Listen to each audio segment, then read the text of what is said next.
আপনি সলিউশনটা কি দেখেন? পার্বত্য চট্টগ্রামে এই যে সাম্প্রতিক অশান্তি হলো বা এই অশান্তিটা অনেক আগে থেকে, স্বাধীনতার আগ থেকে এর একটি বীজ বপন করা আছে এবং এটা বিভিন্ন সময়ে বিভিন্ন ঘটনার মধ্যে প্রবাহিত হয়েছে। আপনার দৃষ্টিতে এই সলিউশনটা কি? যে কিভাবে এখানকার যারা সাধারণ পাহাড়ি বাঙালি আছে তাদের জীবনযাত্রা যেন বাধাগ্রস্ত না হয়, তারা যেন শান্তিতে থাকতে পারে, একই সাথে দেশের স্বার্থ আহ, রক্ষিত হবে। আপনার দৃষ্টিতে সলিউশনটা কি? না, সেটা কিন্তু আমি শুরুতেই বলেছিলাম যে পাহাড়ি বাঙালি যারাই ওখানে আছে তারা কিন্তু আমাদের সিটিজেন এবং তাদের ওয়েলফেয়ার এটা রাষ্ট্রের কাজ। আর একটা একটু ভুলে গেছি জিনিসটা, সেটা হলো যে ইন্ডিয়া কেন এগ্রেসিভ? কারণ আপনি দেখেন যে বর্তমান কেয়ারটেকার গভর্নমেন্টের প্রফেসর ইউনূস, উনি কিন্তু বাংলাদেশে আসার আগেই ৮ তারিখে ক্ষমতা নেওয়ার আগেই সম্ভবত ৬ তারিখে একটা ইন্টারভিউ দিয়েছিল ইন্ডিয়ান একটা জার্নালিস্টকে। সেখানে কিন্তু সে এই প্রচ্ছন্নভাবে সেভেন সিস্টারের কথা উল্লেখ করছে। এগুলো হচ্ছে জি। Professor ইউনূসের diplomacy. সে বুঝাই দিছে যে তুমি কিন্তু ধরা আছো আমার কাছে, আমি সেভেন সিস্টার কিন্তু উস্কাই দিব। কথাটা সে খুব ভদ্রভাবে বলছে। তারপর থেকে ইন্ডিয়া কিন্তু কাউন্টার যে চালগুলো দিয়েছে যে আমিও তোমার এখানে সমস্যা সৃষ্টি করবো, এগুলোই হচ্ছে ডিপ্লোমেসির হিডেন বা আন্ডার হ্যান্ডের কাজগুলো। এবং এই কারণেই কিন্তু ইন্ডিয়া বাংলাদেশের মধ্যে এইগুলো করতেছে। আপনি যেটা এখন বললেন সেটা হলো যে অবশ্যই আমাদের একটা সমাধানে আসতে হবে না করলে। এবং এবং আমি একটু অ্যাড করি, ডক্টর মোহাম্মদ ইউনূস কিন্তু ক্ষমতা গ্রহণের আগে আগে যে সেভেন সিস্টারের কথা উল্লেখ করেছেন, উনি কিন্তু এই নিয়ে কথা বলা ছাড়েননি। না, এই জাতিসংঘে উনি কিছুদিন আগে নিউ ইয়র্কে এসেছিলেন, সেখানে একটি মিটিং হয়েছে, সেখানে আমিও ছিলাম। ওই মিটিং এও কিন্তু উনি ওই সেভেন সিস্টারের কথা উল্লেখ করেছেন এবং উনি বলেছেন যে seven sister including Nepal, Bhutan, এগুলো হচ্ছে ল্যান্ড লক কান্ট্রি। তাদের সমুদ্র অ্যাক্সেসের একমাত্র বন্দর হচ্ছে আমরা বাংলাদেশ, এবং বাংলাদেশের বঙ্গোপসাগর হচ্ছে তাদের আহ সমুদ্রের জন্য অ্যাক্সেস। এবং উনি বলেছেন যে আঞ্চলিক অর্থনীতি, তাদেরকে নিয়ে আমাদের বৃহত্তর বাংলাদেশ বা আঞ্চলিক অর্থনীতির কথা চিন্তা করতে হবে। উনি কিন্তু সেভেন সিস্টেম নিয়ে কথা বলা থামাননি, ডক্টর ইউনূস। জি, আপনি বলুন। না, এটা তো উনার একটা আমি বলবো গ্রেট স্টেটম্যানশিপ। কারণ উনি ক্ষমতায় এসে উনি এই কথাগুলো যে বলতেছেন, আগেও হয়তো বললে একরকম ছিল, এখন তো উনি ক্ষমতায় এবং উনি যে কথাগুলো বলতেছে এর মানে হলো যে আদারওয়াইজ আপনি নর্থ ইস্ট স্টেটগুলোকে একটা ওপেন চিট দেওয়া যায়, ভাই আমরা কিন্তু তোমাদের সাথে আছি। এই কথাটা জি। কিন্তু সরাসরি বলছেন না উনি।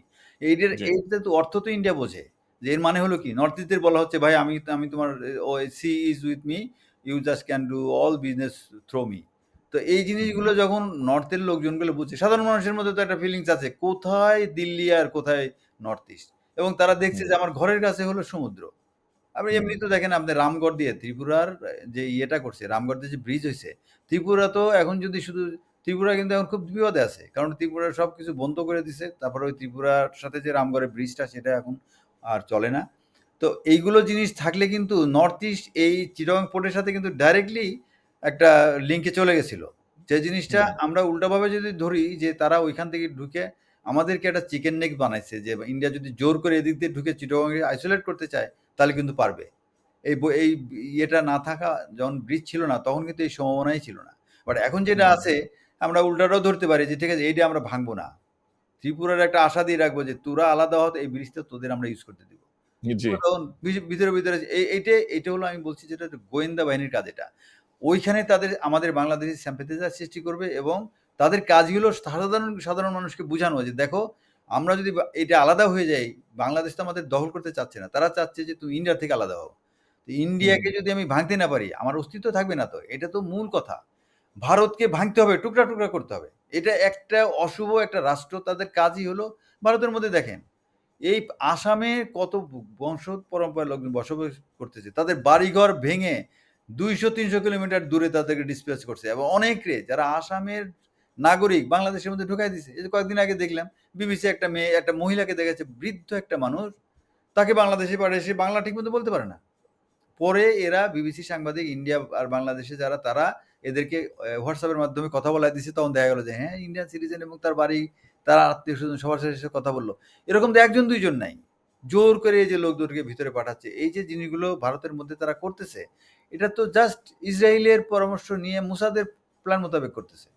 আমরা তো টার্গেট ওই দিক দিয়ে, আমরা যদি এইরকম অ্যাগ্রেসিভ একটা ডিপ্লোমেসিতে না থাকি তাহলে মুসাদ যা করে ইসরায়েলে, ভারতও তাই আমাদের সাথে করবে। এবং হাসিনাকে তারা পকেটে নিয়ে কি করে নাই বলেন, রেল লাইন বলেন, তারপরে পোর্ট বলেন, সবই তো নিয়ে গেছে। এই দেশটা তো 41 সাল পর্যন্ত ওরা একটা রূপকল্প দিছিল না তো। 41 সালে এই দেশের অস্তিত্ব থাকতো না। এটা দিয়ে দিত ইন্ডিয়াকে এবং দেওয়া হয়েই গেছিল। মানে আপনি 2041 সালের কথা জি, বলছেন। ওরা এটা তো মানে আওয়ামী লীগ করতো। আচ্ছা। রূপকল্প মানে চলে। আজ থেকে ৩৫ বছর পরে আপনি হ্যাঁ, বলছেন যে বাংলাদেশের অস্তিত্বই না থাকবে না। থাকতো না। ইন্ডিয়াকে এর দিয়ে দিবে আগেই যদি আওয়ামী লীগ ক্ষমতায় থাকতো, তাই তো? আওয়ামী লীগ এর আগেই দিয়ে দিত। এটা তো ধরেন যে আপনি যদি প্রক্রিয়াটা দেখেন যে সিকিম কিভাবে গিলে ফেললো। সিকিমের প্রক্রিয়ার সাথে বাংলাদেশ যেহেতু অনেক বড় একটা জায়গা, সিকিমটা হলো একটা দুর্গম এলাকা। সেখানে কিন্তু মানুষ বসতি খুব একটা বেশি না। যেমন নাগাল্যান্ড যখন বিদ্রোহ করছে এই 47 এর পরে, নাগাল্যান্ডের লোকই নাই 10 লাখ। আর্মি ঢুকাই দিছে নেহরু, প্যাটেল 10 লাখ। তো মানুষ বাঁচে কেমনে? নাগাল্যান্ডে তখন থেকে তার স্বাধীন হবে কেমনে? বাংলাদেশে তো এরকম ঢুকলে অত সোজা না। ২০ কোটি লোক তো ইন্ডিয়ার মধ্যে ঢুকে ইন্ডিয়ারই অর্ধেক স্বাধীন করে ফেলবে এই বাংলাদেশের মানুষ। ওরা চায় যে তারা আমাদেরকে দিয়ে শাসন করাবে তাদের মতো করে। এইটা বাংলাদেশে আসার সাহস বা কোনো পরিকল্পনা তাদের নাই। তারা এইভাবে আমাদেরকে চুষে, চুষে খাবে। এই হলো ইন্ডিয়ার প্ল্যান এবং সেইটাই হাসিনার মাধ্যমে করতো এবং তারা কল্পনা করে না যে এরকম একটা ঘটনা ঘটে যাবে যেটা ৫ই আগস্টে ঘটছে।